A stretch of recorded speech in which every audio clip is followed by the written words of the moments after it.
APB, American Protection Bureau, voted #1 best on Long Island for all your security needs. Call 631-390-9050. That's 631-390-9050. APB.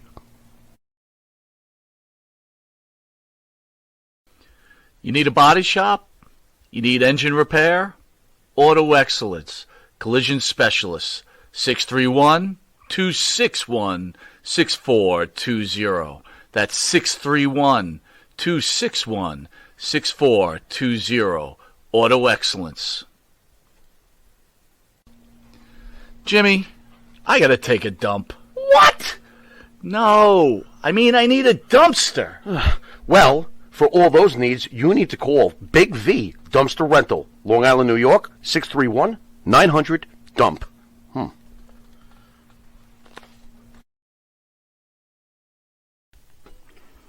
Elm Logistics, for all your logistic needs, call 631-299-3595. That's 631-299-3595. Elm Global Logistics, pride, performance, and partnerships. The Monty and the Pharaoh Show is brought to you by... Because wine is your second favorite four-letter word. California wine, New York attitude. Good fucking wine. Yeah. Tired of that same old breakfast, lunch, and dinner. Same old tasting scrambled eggs, burger, that dinner steak, ribs, or pork chops. Why not add a little bit of spice or just a touch of heat to make the difference?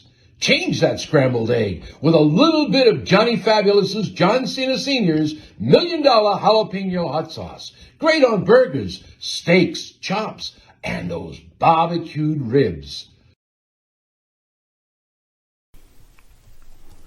And Nitro's Garage for all your automotive needs. Call 646-675-2349. That's 646-675-2349. For all your automotive needs, Nitro's Garage. Ask for Jack.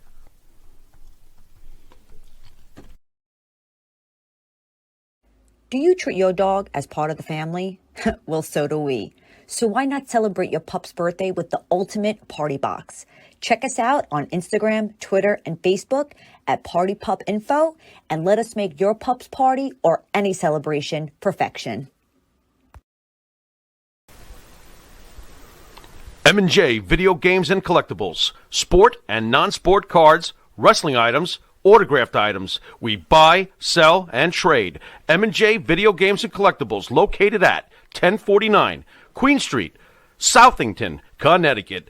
Call us at 1-860-479-9223 or 860-93-GAMES. M&J Video Games and Collectibles.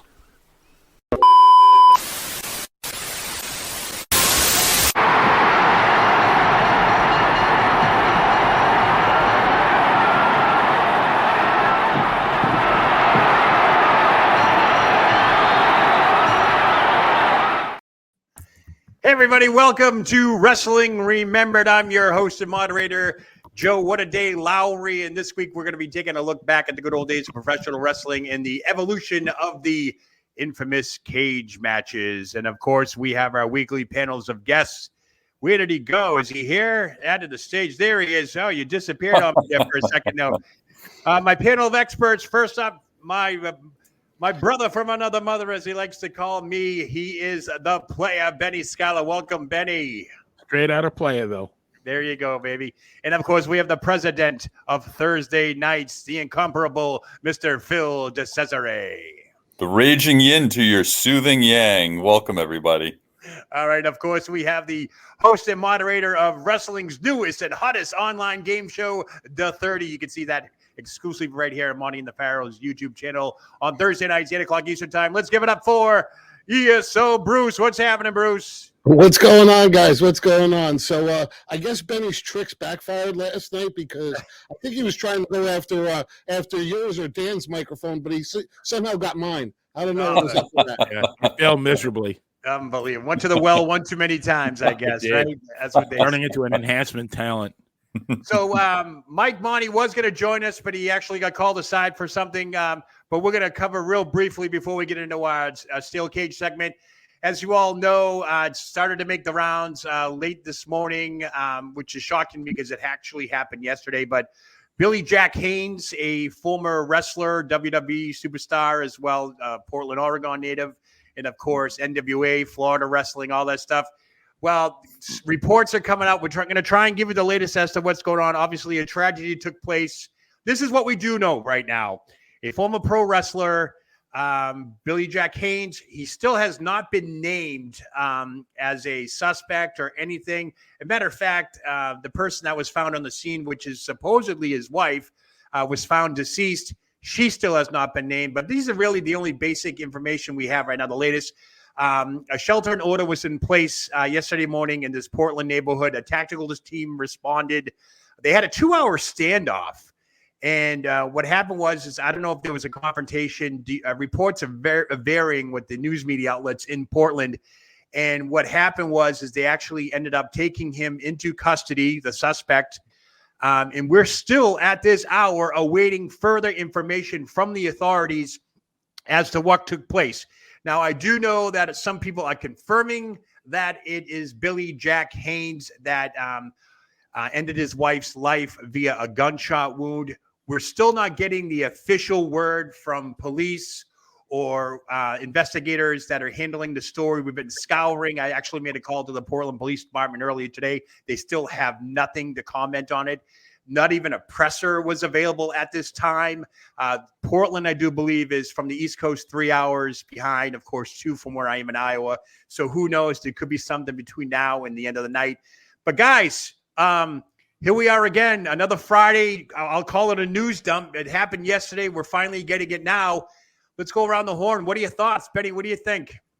I mean, what do you say? You got somebody dead and somebody in jail. And like you said, the thing that really perplexes me is the veil of secrecy, because I watched the Portland news before I got on the show, and they do not mention his name. They just say that somebody mentioned that a wrestler lived in the house.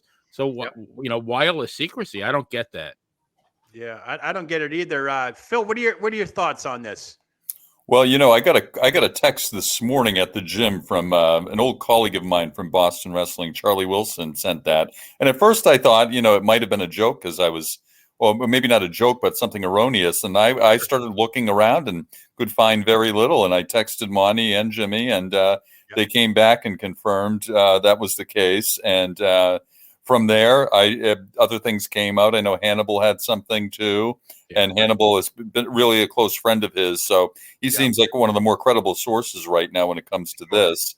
Billy Jack is certainly, we could characterize him as beleaguered over the years. Certainly he's had his brushes with the law. The whole kids on the track controversy from years ago certainly might have a little more merit now. So, and I think he self-admitted that he was once involved in some drug trading and that sort of thing too. So a very complex man. And, and of course, we don't want to broach the intimate aspects of the situation. His wife was a little bit older than he was and in poor health, basically. And one has to wonder if that didn't factor into things too. You hear terms like mercy killing and that sort of thing, but I know it's too early to tell. We did see a picture on one of the websites, and I don't know if it's in this day and age, I don't know if this is an accurate picture, but a man who certainly looked like Billy Jack looked like he was apprehended by some officers, But we still have no confirmation. So it's kind of, I've always, my journalistic integrity, always go to the source. And if I can't get that source right now, it's just hearsay. But with interviews taking place between the neighbors and so forth. I mean, and obviously his address, his home is his home and so forth. Bruce, what do you think? What are your thoughts on this? It's just a sad story as it's developing. And Joe, you're the one who broke it to me this morning when I got up. And then again, I right away, like everybody else, went and tried to find some information on it, and there really wasn't much. I think I had found 1 or 2 articles just mentioning it, and it was everything was very, very vague. Right now I'm going to respect their privacy, but as we know, we know his wife was very ill. We know he was having some other issues. So a sad situation. And I'm going to wait to hear what else comes out in the news over the next couple of days. I am a little surprised how quiet it is, though. Yeah, it's strange to me too when they're calling it a murder and so forth, and there's not even a press conference set up yet. Like that could change at any moment, but as of now, this just real quickly, shout out to the chat. Thank you everybody for joining us live, and if you're watching on the replay as well, the chat is lighting up. A couple of things here now. Some people are asking, when did this take place? I do believe it happened at 10 o'clock yesterday morning, Portland time, because it did make the afternoon news out there and so forth. There was a 2-hour standoff. I'm not sure. The details are very sketchy on it, whether or not police confronted him at the home. They do know a tactical team was called in. You don't do that for just anybody. So there was some type of confrontation, and he was taken into custody. Who we think is Billy Jack Haynes, the former pro wrestler, was taken into custody. Did you guys also notice that none of the other dirt sheets really picked up on it? It was so. Yeah. It's really that's why I was a little thrown, because some of the major wrestling news sites that I would expect to have at least a blurb about it haven't even acknowledged it yet. Very hush. Well, and that's another thing. We got the Friday night news dump, and the problem with that is yesterday was a huge wrestling news. Well, I should say last night was a very, very big night for the WWE with that insane presser where The Rock is now aligned with Roman Reigns, and Cody got to choose Roman Reigns, and that's a whole different story in itself. That pretty much blew the internet up last night. So anything to do outside of that really didn't make headlines or anything. So I was shocked too, because I did get the text message from Mike telling me what happened. And I'm like, are you kidding me? I didn't see anything on that. And I actually had to go to the Portland news websites just to get some type of information on this. And the one thing that I kept experiencing over and over was they are not mentioning who the deceased is and who they took into custody, just that somebody was taken into custody. Portland Police does have a Facebook page as well as their own little web thing where they give you up-to-the-date hours. That has not been updated since about, I think, 8 o'clock Portland time last night, where the suspect was detained. They're not calling it an arrest per se, but detained. But we all know that usually means that the suspect was arrested. But Monty and the Pharaoh, obviously Billy Jack was a guest on their show sometime back. There's a lot of speculation on his mental health, whether it's years of abuse, whether it's the demons inside, or steroids, or wrestling and all that stuff. Real quickly, is this behavior starting to just make it more acceptable now with the mental health status? I mean, how do we approach this now? Because the headline reads former pro wrestler kills wife. Okay, automatically our minds go to what? Chris Benoit, right? This is a totally different situation. Phil, you had touched upon it.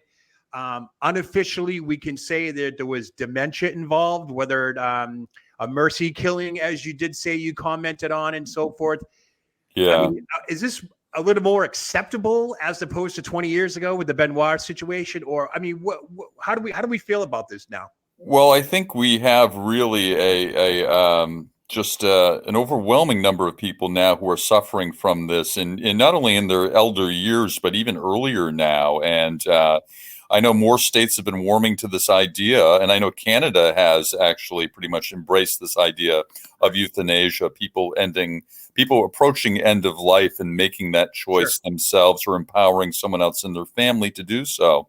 So we don't know yet in terms of, if there were any contracts or agreements or that sort of thing anyway in place. We don't know the degree of illness, particularly with his wife. And it really is believed to be his wife who was the victim here. So again, this could be almost like a precedent-setting case potentially. If granted, the means by which the death occurred, through gunshot is viewed as a violent sort of means, not one we would think of in terms of a mercy killing sort of thing. But, I really just can't see right now that he gets charged with anything substantial. But, again, based upon the little I know right now. Right.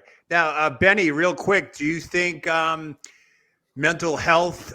The situation in Portland is different than throughout the U.S. I know Portland's been on the map ever since the riots, COVID, and all that stuff. They've been on the news, not for very good things. I hate to say that, but drugs are very, very. I think it's almost like a drug-free city now, or something crazy like that. I mean, Benny, you think a lot of these factor into this? Well, you got to go back too. Wasn't Portland the home of Jack Kevorkian? It might have been. I believe it was. So I mean, that kind of. I feel like Detroit was where he practiced out of. We're coming from the Pacific Northwest. You have a 70, I think he's 70-year-old wrestler who obviously took a lot of bumps, and he's not quite right mentally. And you have, his wife was at least. I'm not even sure if it was his wife or not, but I mean, definitely, live-in companion who was at least 10 years older than him, who had dementia. Yep. So you have a woman with dementia, by all accounts, she was a bit difficult. And you have him who, I mean, honestly, I don't think the guy was all there. And, mainly because of probably all the bumps he took. Just a recipe for disaster. Right. Bruce, what do you think? What do you mental health status? Is this more acceptable now? Are we going to see more of this down the line with former pro wrestlers who are apparently suffering from CTE, which in turn can lead to dementia type situations? Or what do you think about this? Well, I hope not, because mental health issues are unfortunately nowadays, all mental health issues seem to be a pill away from being cured, and I'm always a little worried and skeptical about things. So, mental health is a very, very touchy subject nowadays in this country. So, I don't know. I mean, when I was a kid, Jack Kevorkian, that was his time where he kept getting arrested with those the assisted suicides. I remember that, and let's. If that's the case, if he and his wife had an agreement or something along those lines, he may have honored her in his own way. I mean, I don't know. The whole thing is a very good point, Bruce. They might have had some kind of an agreement. Like, if I get this far, I don't want to live anymore. You never know. Yeah. My only hesitation with all this is that was there possibly some type of legal document on the premises that this could be carried out? I mean, it's hypothetical at this point, but I'm still trying to wrap my hands around that. This murder is well over 24 hours old, and there has not been nobody named yet. And they're not even saying it along the lines where we can't release the names until next of kin has been notified. They're not even saying that, which is usually the normal recourse in a murder, homicide type investigation. Yeah. Once the next of kin is notified, then it's, I think, the legalities of it all. You can say the person's name, affiliation to the deceased or the suspect, and vice versa. Right now, we don't know, hands down by the police, by the investigation team, if this is indeed Billy Jack Haynes. All points are leading to that. It's his home. It's his address. Neighbors have confirmed it. But again, when you look at the legal standpoint of this, it's very tricky when you have to report something like this. But nonetheless, in case everybody's just joining us, I know we have a big audience tonight. This is the latest from Portland. It's a developing story. It's no longer breaking news since it's over 24 hours old. Former pro wrestler, I'll say Billy Jack Haynes. That's the picture that's there. That is what everybody is saying it is. It's not been confirmed. There was a situation in his home yesterday morning. A shelter in order was in place. A tactical team did respond. After a 2-hour standoff, they were able to reach the location inside the house. They did find one person deceased, and they did take the suspect into custody. And we are still awaiting further information from the authorities. So that's really the latest as to what's going on with this. I do have a website up from Portland PD waiting for any updates. If they happen now, great. But nonetheless, I don't want to hijack the entire show. This is Wrestling Remembered, and unfortunately, we had to go with breaking news to kick off the show. But all right, what do you guys want to talk steel cage matches or what? Yeah, sure. I want to say one quick thing before we start. Benny, I'm sorry. Yeah. So we've been doing the true crime show on Monday night, and I just realized that out of 6 episodes, so tomorrow and then Monday will be episode number 7. Sure. So we've already had Sonny as one of the subjects, and we've had Vince McMahon as one. And on Monday night, we're going to have Sam Shepard. Now, he really wasn't a wrestler. he wound up being a wrestler at the end of his life very briefly. Yeah, But 50 and, matches. I mean, quite honestly, I see this one being a future episode. So I mean, sure. like half of our shows are going to be about professional wrestlers. I hope that's not a precedent. Yeah, I think more will be revealed. I mean, like it is Friday. I don't know what will transpire, but like I said, anything that comes out of this developing story, I'll be quick to pass it on during the show as available. And if something does happen over the weekend, we'll try and pop on and give our viewers the latest update on that. All right, so brief snippet, Joe. I wanted a brief snippet of good news, real quick. Oh, go right ahead. I'm sorry, you mentioned that. Yeah, something really good, I think. All right. Steve Mongo McMichael has been officially elected to the NFL Hall of Fame, and he was told today. Wow. You know, as many know, Mongo's news. fighting for his life with ALS, and many believe that he's just holding on now just to see this through and see his his election and potentially be somehow part of the proceedings. So made me teary eyed when I heard that. And so he's been told, and he's aware enough to really appreciate it. So I'm so happy for him. And there is a silver lining on this fabulous Friday. And a new moon just transpired. So hopefully we're on the other side of things now. But right, real quickly, again, I will say hello to everybody who's tuning in live in the chat. Thank you so much for joining us. Feel free to chime in. Let us know. Real quickly, let's talk about steel cage matches. I did some research. Let's educate the audience a little bit, folks. What do you think? So the first ever recorded steel cage match took place June 25th, 1937 in Atlanta, Georgia, as Jack Bloomfield defeated Count Petro Rossi. I'm not sure if I'm even saying that right. It could be a that sounds right. Sounds good. Check out that cage. Yeah, wow. Look at the cage. I can read this verbatim. This article is from the Library of Congress. The records of the Atlanta Journal newspaper show that an innovative fight, they called it an innovative fight, between two fierce men, Jack Bloomfield defeated Count Petro Rossi in a ring surrounded on all sides by a 6-foot-high chicken wire fencing. It looks like that's what you're looking at right there. Chicken looks wire. Like the octagon. Yeah.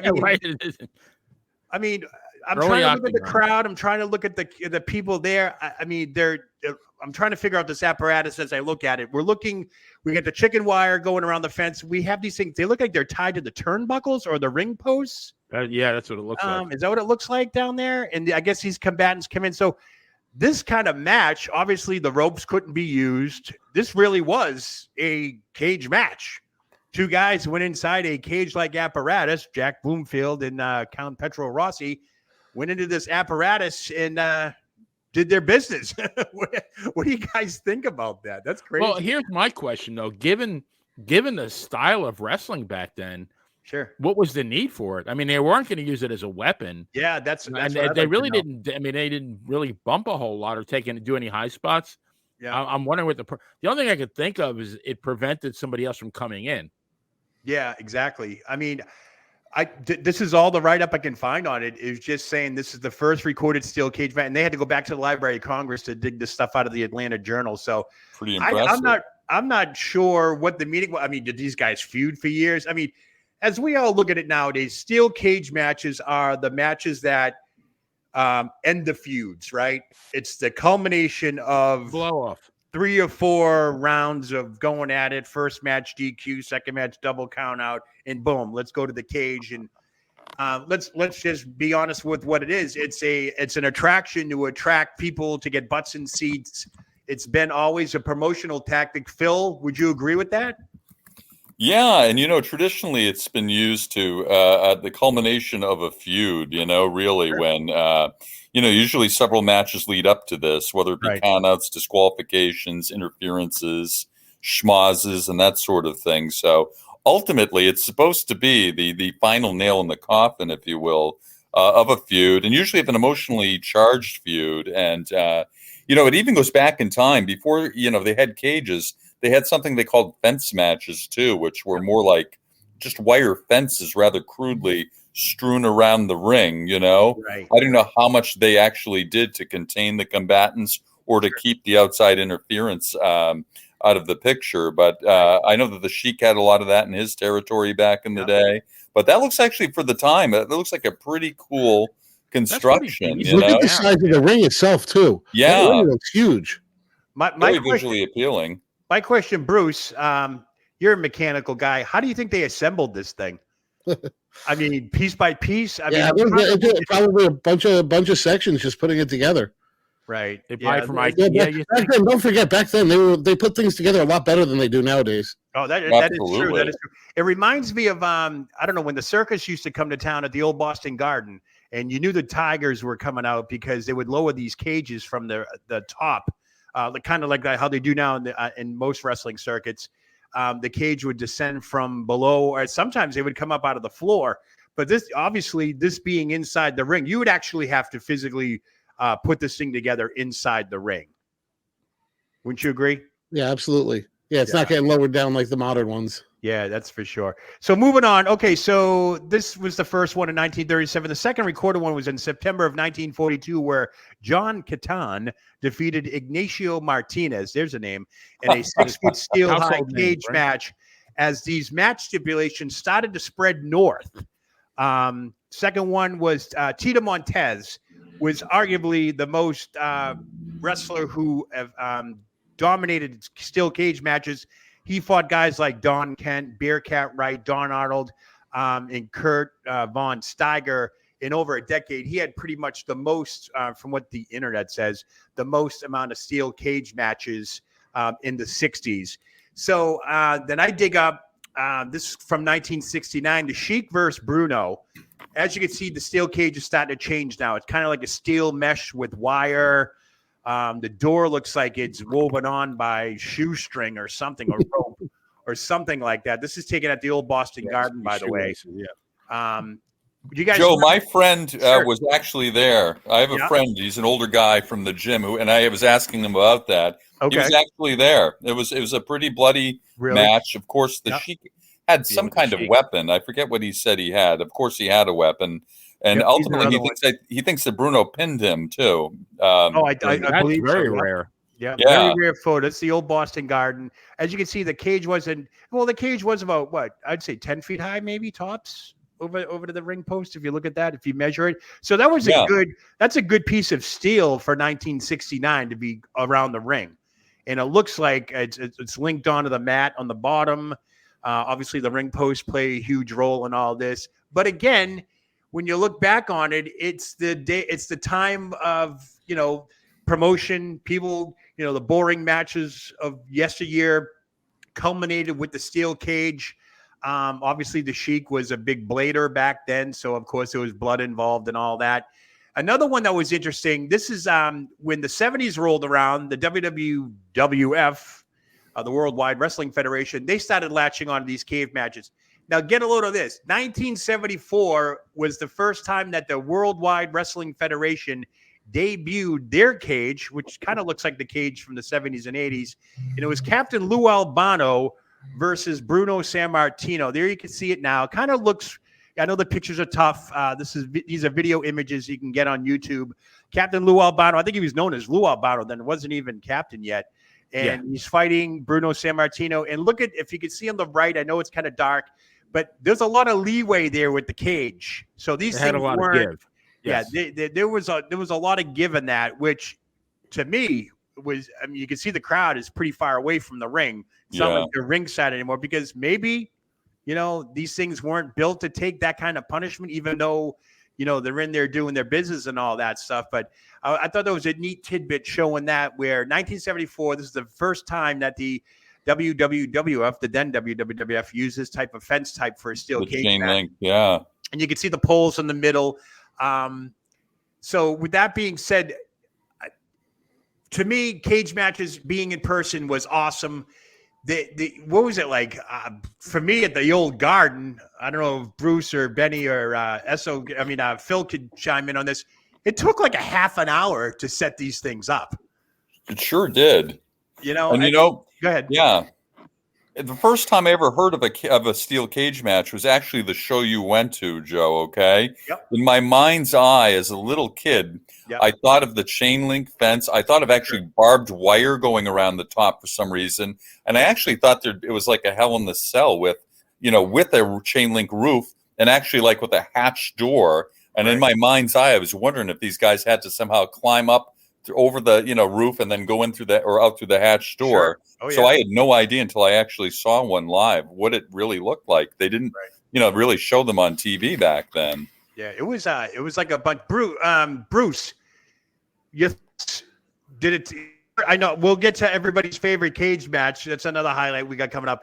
But what are your thoughts when you witnessed a cage match? Did you in person? Did you see them put it together? Yeah, the only one I got to see live was actually Jimmy Snuka against the Honky Tonk Man, and it was after they had debuted the Blue Cage. Yeah. In this instance, it was because it was the B show or C show, so they had the old fashioned regular cage. It was quite interesting. It didn't seem as high, but it was pretty cool to see Snuka jump off the top onto the Honky Tonk Man. There you go. And one of the interesting things here, over in the AWA, they had a similar cage right here. This is, I want to say late 70s, Crusher versus Nick Bockwinkel. There you can see this one, unlike the WWF or WWF back then, they just had, it looked like 6-10-foot chain link fences. Because if you can see the top, it looks like they just built a fence around the ring. There's nothing really securing it up top. And going back to what Phil said, I know I sound like a geek talking about this, but that barbed wire that didn't go around, it was kind of like a wire rope that tried to keep the cage contained. I don't know. I'm trying to see if I can explain it more. Sure. When on top of the cage, they had these holes in the corner, and they would wrap this wire around, so the cage would just stay in place in the corners, even though they had the middle poles on each side of the ring and so forth. So every area of the country had their different versions of the cage, but one thing proved very profitable for promoters. They made money. They put butts in seats. You get the right two guys. So with that being said, Benny, why don't you tell us about your favorite steel cage match, who the combatants were? Well, yeah, and I've never seen one in person. And before I tell you about my favorite one, I found one doing some research that I had no idea about. One of the earliest steel cage matches was in Edmonton, Alberta, Canada. And it was Tony Angelo. I don't know if anybody out there remembers Tony Angelo. He was actually Ivan Koloff's original manager when he came into the WWF in 1970, I think it was, early 70. Okay. Yep. But Tony Angelo defeated Frank Marconi on February 9th, 1954. And then Marconi retired, and he invented the wireless telegraph after that. Didn't he, Phil? I think he invented the radio, didn't he? Yeah, maybe that's what it was. Yeah, I think he did. Let me get this straight. Two Italians wrestled in Canada inside a cage. Yeah, you got it. But obviously, my favorite, and it's not so much the match itself; it's the build up to the match was Bruno and Larry. I mean, a real life story. Everything about that story was real. I mean, Bruno was Larry's mentor. Bruno was, at I don't know, 16 years old. Larry crawled under Bruno's hedges and actually introduced himself. They trained together. Bruno made him go to college. I mean, et cetera, et cetera. And Bruno got him started. And that was pure gold. So, I mean, just the emotion. And I don't know if you guys watched it live, but when I watched the exhibition on TV, I think it was early 1980. Yeah. I mean, by then I knew what the score was as far as wrestling goes, but I jumped out off the couch and I call Zbyszko every name in the book, but and then the promos after that, Bruno calling Larry Judas. I mean, it was perfectly orchestrated.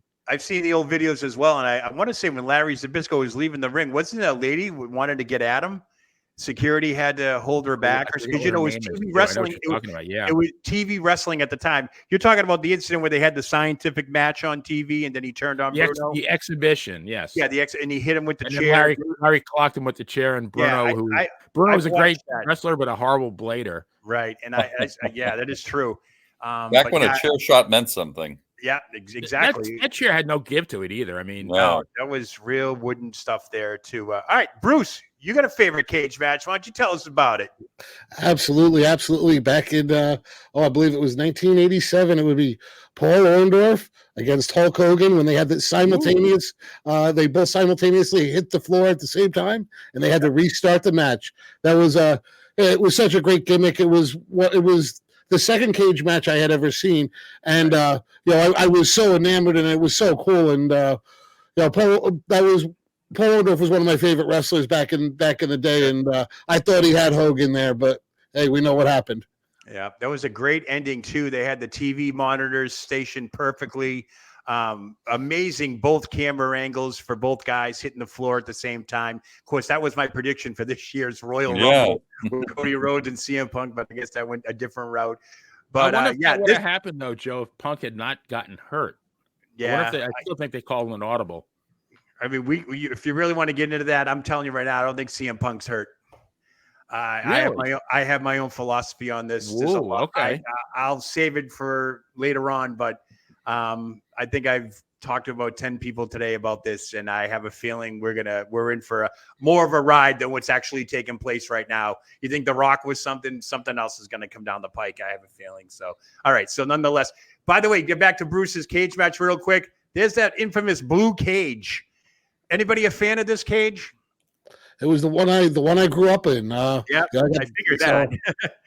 No, not a fan per se. Not that I, dislike the matches held in that cage, but I actually saw Piper and Flair in '92 in Worcester, a rematch back when they had cards 1 month after the other in the cage, in the blue shark cage. Really? Piper won the match. We were treated to a full moon by Ric Flair in the process, and but it was actually pretty good because the cages were very secure at that time at the top. And Joe, you noted how back in the day it was just, twined together kind of. Sure, but these cages, the shark cages, were very solid, and it allowed them both to be up top, straddling the cage, throwing haymakers, hooking their leg, kind of tilting off, doing those spots where they're hanging by the leg. It was really pretty dramatic. They took advantage of the cage, and both Piper and Flair very resourceful, and Piper ended up getting the Duke that night. So it was worth it for the fans. So while you're at it, why don't you tell us your favorite steel cage match? Who did you like? I like this. I like the MSG Snuka Morocco match for many reasons. Emotionally, they told great stories. Both of them could sell their asses off, Sure. And both were very tight. Couple of island boys who really trusted one another, respected one another, and bloody, of course. And that's almost a prerequisite for a good cage match. But it was seen kind of almost as the culmination of their feud. Sure. And what's notable is that it really served both men well because, as we know, the Magnificent Morocco won because Snuka did a flying headbutt, which knocked Morocco through the cage door. That's the bottom left picture right there. He headbutts them. Preserving a great shot there too, Joe. Yeah. Preserving Morocco in victory. Sure. And of course, we know that Snuka dragged him back into the ring and climbed up and actually hit the Superfly splash, which is really what everyone came to see. So everyone left happy, reputations intact, and just I'll tell you, they went to Boston with that steel cage match, and we didn't get to see that.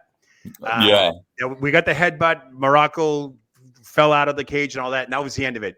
Everybody was very disappointed that night. Now, this is before cable. Well, we had the cable, but we didn't see the highlights of the Snuka Morocco cage match yet because I think they were a couple of weeks apart. And I tell you, we were all disappointed because everybody came to see Snuka fly that night, and it didn't happen in Boston. And fans, I think they rioted in some sections of the stadium that night. They were very upset. They were very upset that didn't happen. But yeah, those cage matches. Speaking of Snuka, obviously, we'll go back to this one. This was PWI match of the year in '82. Backlund versus Snuka. Was just an incredible. My favorite photo. Top left, Snuka on the cage. Look at the TV camera aiming at him.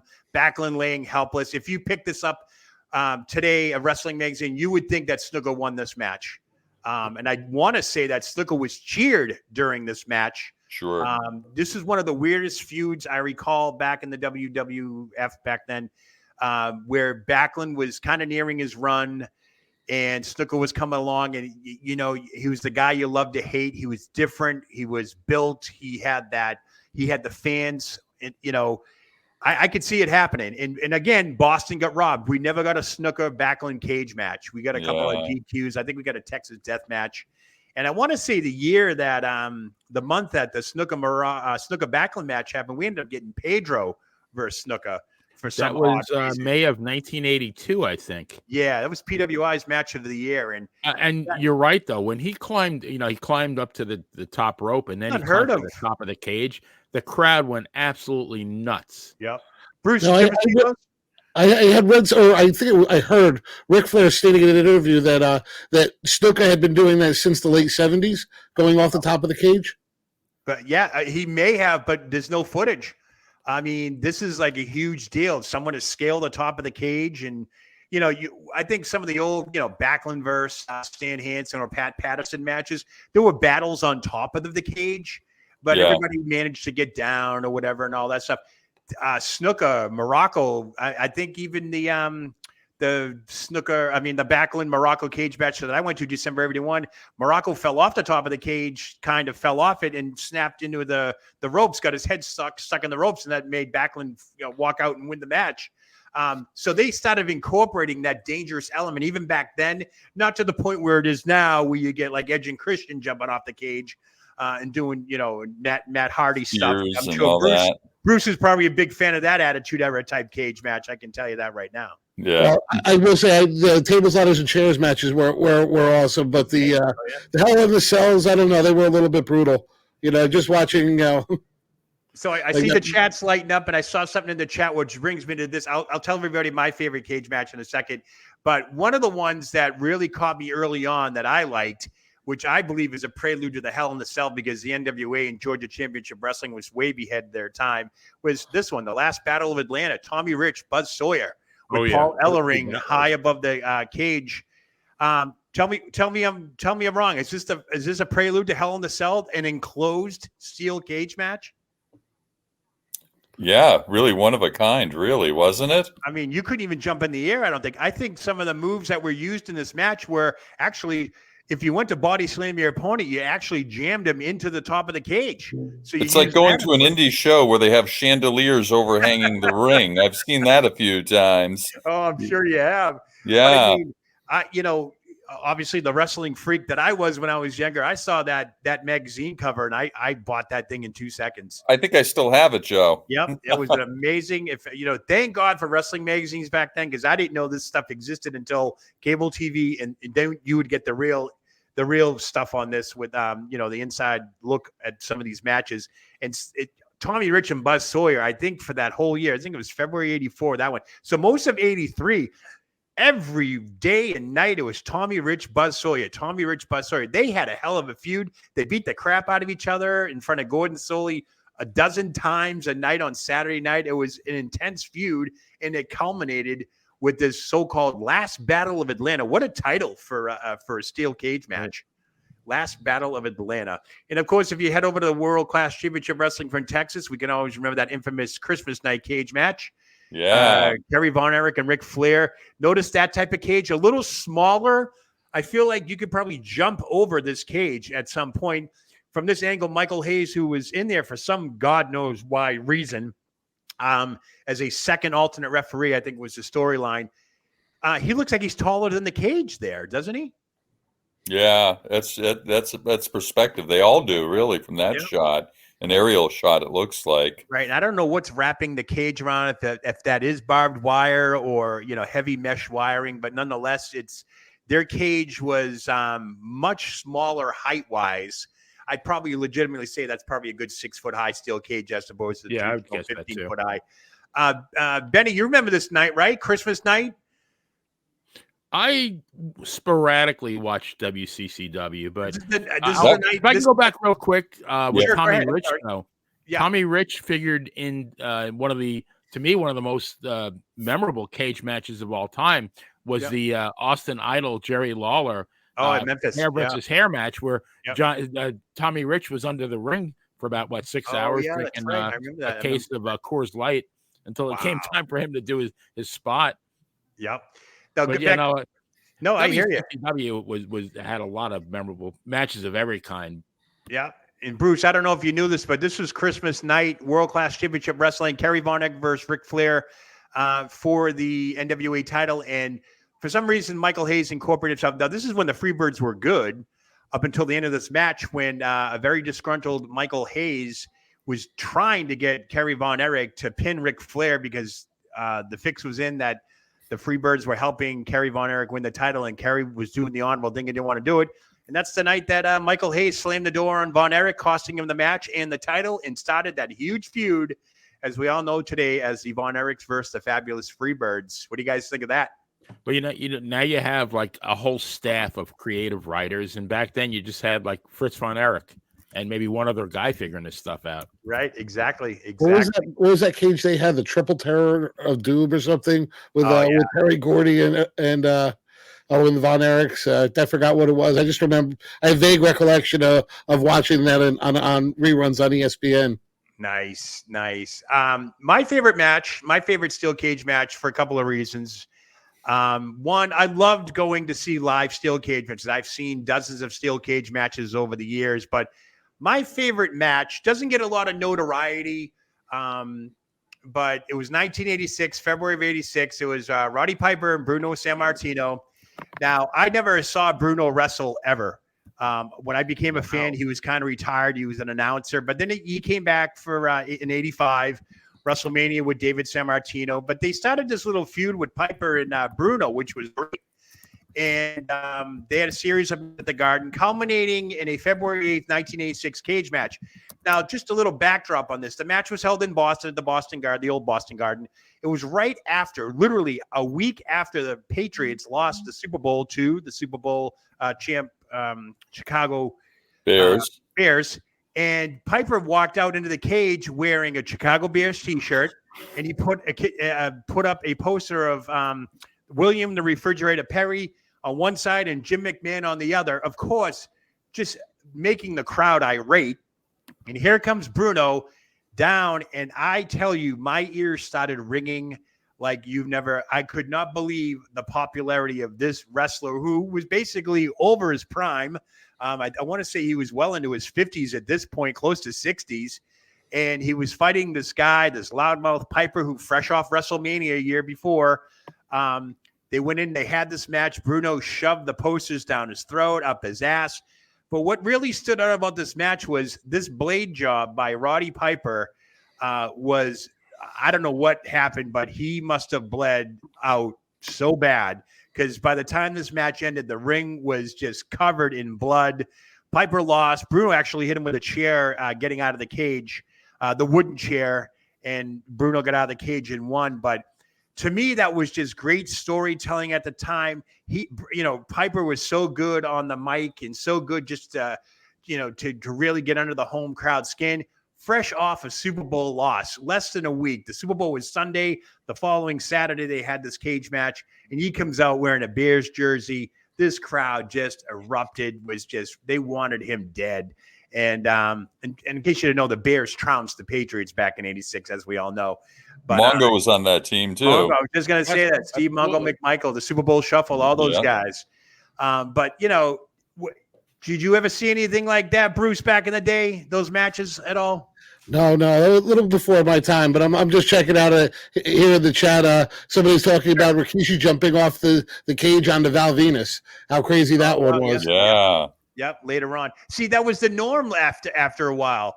You got to go back to the era when we watched it and was like, oh my God, he's descending to the top of the cage. I mean, we all know history now. Mick Foley was in attendance at the Madison Square Garden when Snooker Morocco went at it, and he saw Snooker scale that's when he wanted to become a wrestler. Yep. In his Bubba Ray and Tommy Dreamer as well. Yep. In his autobiography, it says that he told his parents thought he was off to college doing something, and really he was at Madison Square Garden. He hitchhiked. He hitchhiked. It was it was a feel good story, and this is how it was back then. We couldn't imagine seeing a cage match where somebody's actually going to do the unthinkable off the top, whether it's anybody else. I mean, I get woozy seeing these guys, Backlund, Patterson, Slaughter. They would fight on top of the cage, and I'm like, and this gets me into another thing. I hate to jump around, but the rules were so different in the territories on steel cage matches. Growing up, me personally, there were only two ways to win a cage match: First one out the door or over the top. There were no pinfalls. There was nothing like that. You had to get out the door, touch the floor, or over the top and touch the floor. Yep. Somewhere along the line, things got crazy in the WWE and pinfalls, and referees weren't even allowed in the cage. Well, I can tell you, Joe, Sure. things got crazy. We're almost at Valentine's Day now. We're approaching Valentine's Day, and back in 1999 at the St. Valentine's Day Massacre, Stone Cold and Mr. McMahon had a battle to determine who was going to go on. If Stone Cold won, he was going to go to WrestleMania and vie for the WWF. It was F, I won't say E, championship. And we saw the debut of a 7-foot, 500-pound monster named Paul White, who ended up coming, I think, through the mat. Did he come through the mat back then? Yeah, he came but he threw Austin through the fence, through the cage, to victory nonetheless. So it swung open. Dramatic. The thing swung open, and I remember that. He went right through the wall. Yeah. He went right through it. The cage swung open, and he fell and hit the floor, and that's how he won. And But I'm trying to figure out NWA. I go back to Starrcade, Flair, Dusty Rhodes, pinfall inside the cage with a referee. Joe Frazier was the referee, I think, at that point. Every territory had a different rule about the cage matches, and it kind of confused the hell out of me because I'm like, I grew up knowing that first one out the door or over the top wins. That's how the cage matches was. That's how it generated excitement. I get now you get the pinfalls, but you have another person in the ref. It's already an enclosed situation to begin with. Now you have a referee in there, which, makes it even more smaller. Anybody can chime in on this. What are your thoughts? What were your favorite types of rules for cage matches? Go ahead. Back in the mid-'80s, 85, 86, it must have been 85 or before 86, Magnum TA and Tully Blanchard had their infamous I quit match within a steel cage. Right. And I don't know if one could escape the cage in that situation, but I do know that pinfalls did not count because I remember Magnum covering Tully or Tully covering Magnum, and the ref just didn't count. Right. We all know how that ended. That was a dramatic cage match in its own right. Sure. Yeah. Largely because we heard so much action and they were selling so well, and you heard the screams and the groans, and certainly visually with all the blood loss, it was tremendous. And we can't forget Baby Doll at ringside back then. Yep. Baby Doll, who was just on Monty and the Pharaoh the other night and did quite well for herself. Yep. But dramatically out there with her white gloves on, just, covering her face in horror. Yeah. Classic match. The steel cage rules did not apply. Yep. Magnum won ultimately with that wooden shard to Tully's forehead and eye. I quit. Very dramatic. Yep. Really. And so that ranks up there too, but a different kind of cage match. Sure. Benny, what do you think? What's your favorite kind of ending? Over the top, through the cage? Well, I tell you what. I mean, you just mentioned Magnum TA, so this is a perfect segue. So that match was, I think, November 28th, 1985. Sure.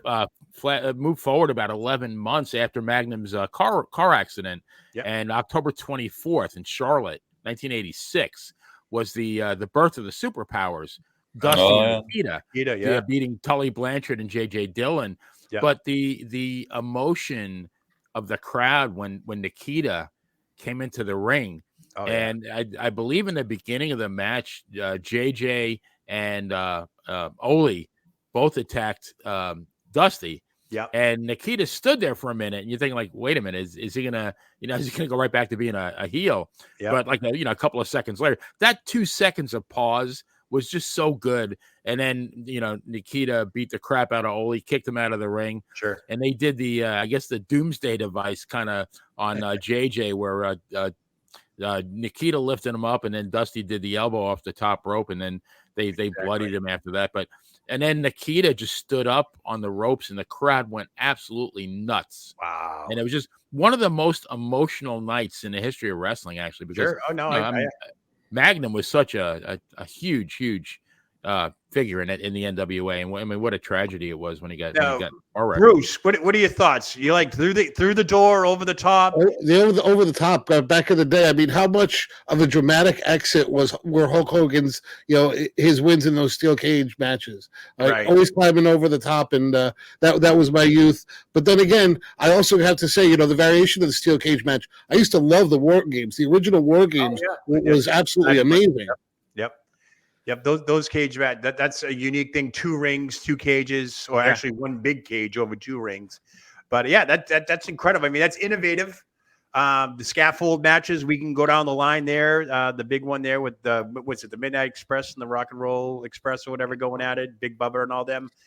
Jim Cornette taking the bump off the top of the scaffold. Crazy, match. Those were innovative and all that stuff.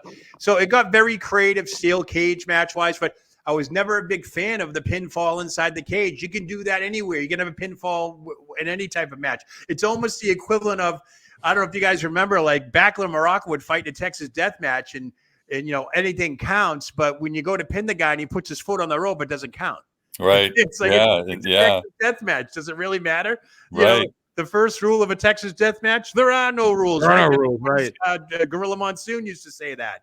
Yep. I mean, all's fair in love and cage matches, that type of stuff. But I just was never a fan of the pinfall. I loved the element, the surprise. Like you said, Bruce, both feet hitting the floor with Hogan and Nordorf on Saturday night's main event. That was awesome. Things like that. The enclosed last battle of Atlanta, which obviously was a prelude to Hell in the Cell. The concept was there somehow, and the WWE just transcended it more with, Shawn Michaels and The Undertaker going from there and so forth. But, let's go to modern day. We got it coming up 2 weeks in Perth, Australia. The Elimination Chamber. That is one hell of an apparatus, enclosed, steel cage or bar, whatever it is. It's a chamber nonetheless, but it's still a very violent looking apparatus. What are your thoughts on that? Elimination Chamber. What do you guys think of that type of match?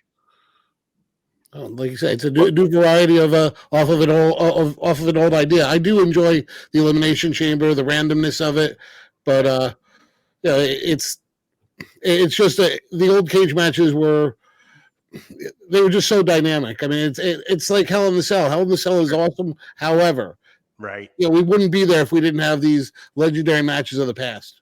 Yep, there you go. So, and I want to say 2 things though.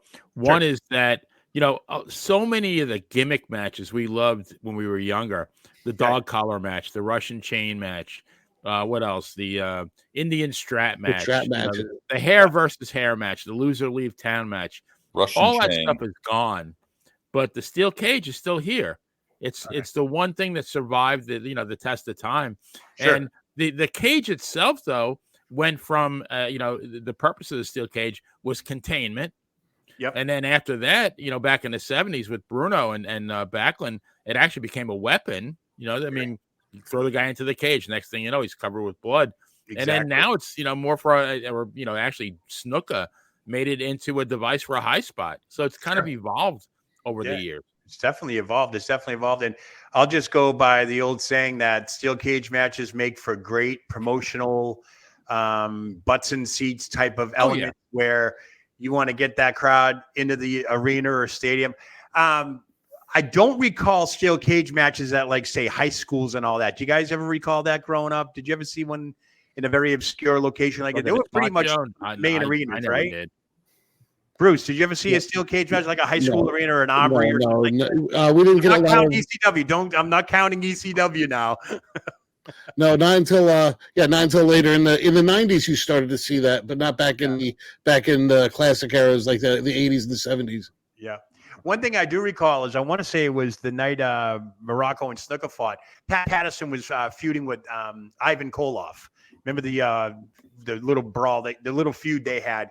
And Ivan Koloff was just simply wrestling Pat Patterson and all that stuff. And back in the day, they would store the ring in the corner of the ringside area. So you really couldn't walk around the ring, so to speak. If you did, you'd have to step over the cage. And I remember Pat Patterson chasing Ivan Koloff around the ring. Ivan actually slipped, fell, hit his head on the cage, and boom, he's busted open. And now you have this regular 10-minute prelim match, and now you got Ivan Koloff, bloody mess. Just really cut open bad because he hit his head on the mesh, but tripping and falling over. It was the funniest thing. Like, you got a show before the show. That's hard way, man. Wow. That was kind of neat. Real quickly with the Snuka Morocco matches, I loved seeing Buddy Rogers. If you recall, they would take the trip around the cage to make sure everything was tight. They Yeah. would look at the height. They would sell it so good. You got the crowd into a frenzy doing that, and it was just incredible. It would just get that crowd. I remember Morocco pacing at Madison Square Garden, like, get in here. Just really, mind games, and Buddy Rogers with him looking up. Like, it was just great stuff back then. Absolutely. Yeah. Great stuff. But I think we've come to our crossroads here at 7 o'clock, folks. We had great. I want to thank again everybody for coming in the chat. Maria, Roger, everybody that's been in here. Let me see. Loose Candy was here. Beth Harper, of course. Beth Harper. Jay Will, awesome. Jay Will. Joe Myers in the house. Joe Myers in the house. Oh, look, Phil DeCesare. Who's that guy? I don't know. So everybody, great comments and so forth. F. I'm looking at the internet. I see Little nothing. Patty. I still see nothing new in regards to the story that topped us at the top of the hour. In case you just joined us, if you don't know, I'll just put the graphic back up there. A developing storm. A pro wrestler has been taken into custody in a shooting incident that took place yesterday in Portland, Oregon, or the neighborhoods of Lent in Oregon, right outside of Portland. There was a brief standoff. Tactical teams responded.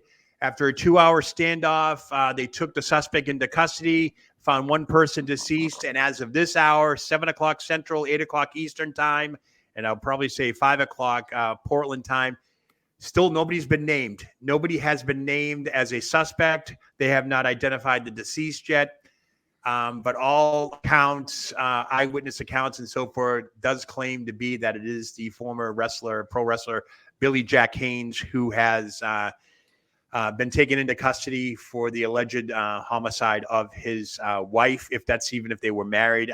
They're saying they were married, but again, guys, we talked about at the beginning now, we have no confirmation yet as to who, what, where, and all that stuff. Real quick, closing thoughts. I'm thankful Billy Jack is alive. I'll say that first and foremost, that it wasn't a murder-suicide situation, regardless of the circumstances. Right. I'm glad that he didn't take his own life, and I hope that this was a case of either. And again, one thing we didn't consider, self-defense. I know, how could an 80-something-year-old woman with all these infirmities pose a threat? I don't know, but I'm hoping it's that, or again, as I speculated at least, or maybe we did, that it might be some kind of mercy situation. Who's to say? But I'm thankful at least Billy will be able to tell the story behind this at the very least, and that he didn't take his own life too. Any quick last thoughts? Yeah, I mean, it caps off a week of, an incredible amount of news in professional wrestling between the ongoing saga of Vincent Kennedy and McMahon. Yep. All the twists and turns that are going on with WrestleMania, and now this.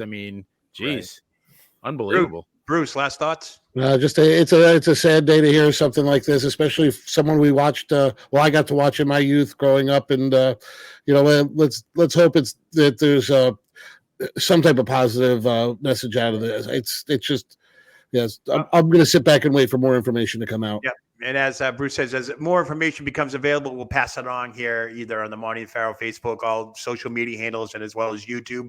But that's going to do it for us for Wrestling Remembered this week. I know we have a busy slate next week. We got Monday, True Crime, The 30 on Thursday, my show on Wednesday, which has now been rebranded to What a Day with Joe Lowry. What's old is new again, folks. That's what it used to be called. So, Joe, let me just say a quick thanks to everybody out there. We have had a record amount of people watch this show today. We've had over 240 people watch the show. Wow. Currently, there's about 30 to 40 people live in the watching us. So thank you guys. Thank you very much. Thank you. Hey, and this is what you get when you tune into Monty and the Pharaoh. We try to keep up to date. We do our shows, but if something's pressing and breaking, we'll give it to you because we know that we're just like you. We're a fan. We want to know what's going on as well. And we'll do to the best of our ability, obviously with all our journalistic integrity intact and all that stuff. But I think Monday we might have some updates with the Vince McMahon lawsuit. I think some stuff's coming down the pike. I'm not 100% sure yet, but there is some stuff on the back burner that looks like that might be coming to fruition soon regarding the Janelle Grant lawsuit. So we'll stay tuned for that. And, of course, the 30 on Thursday nights, Monty and the Pharaoh falls right after that. They had Baby Doll on. I don't know who the guests – Missy Beefcake, the girl I went to high school with. And her husband, Brutus, they're coming on, right? St. Valentine's Day Massacre Thursday night at 8 o'clock on the 30. And we'll be back here next week with Wrestling Remembered. I usually pick a topic over the weekend, so I'll be sure to get that to the guys, and I'll let everybody know what it is. But until then, I hope everyone has a great Friday night. Enjoy the new moon. That's right. It's a new moon, folks. Oh. So I want to thank everybody for all that good stuff. So thanks for watching. We'll see you next week, guys. Take care. Take What a care. day. Peace.